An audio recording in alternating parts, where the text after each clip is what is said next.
The warm and fuzzy Paddington 2 is, as the title suggests, a sequel to the 2015 family film that introduced an entirely new generation to the iconic titular character. The movie starts off with the lovable bear in the blue raincoat wanting to raise money to buy a birthday gift for his Aunt Lucy when she visits London for the first time. His present of choice, a pop-up book of the various locations in the historic city.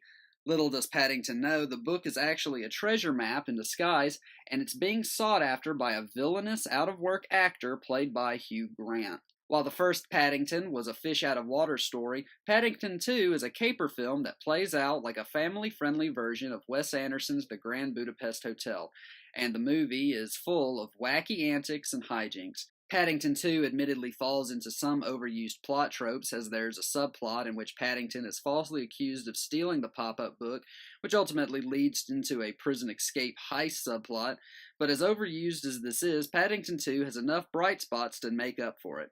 This year, Paddington 2 became the highest rated movie on Rotten Tomatoes, but as much as I like the movie, it's not anywhere near the level of something like Casablanca or Apocalypse Now.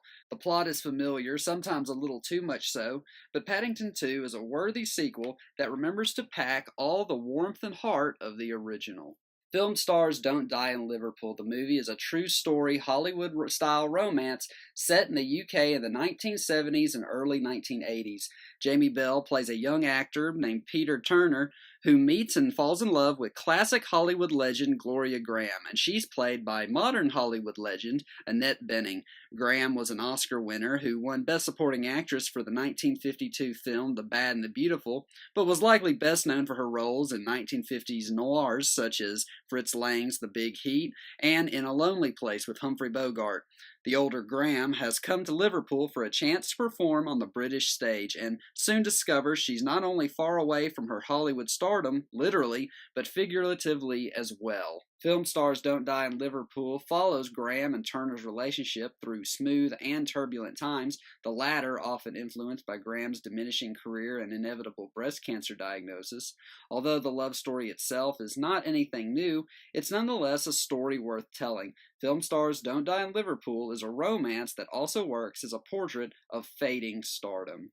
And lastly, Winchester, a horror movie that sets itself up to be the next Conjuring, ends up being just another one of the same old run-of-the-mill horror films. The movie is set in the real-life Winchester Mystery House, a mansion in San Jose, California, where the widowed Sarah Winchester lived until her death.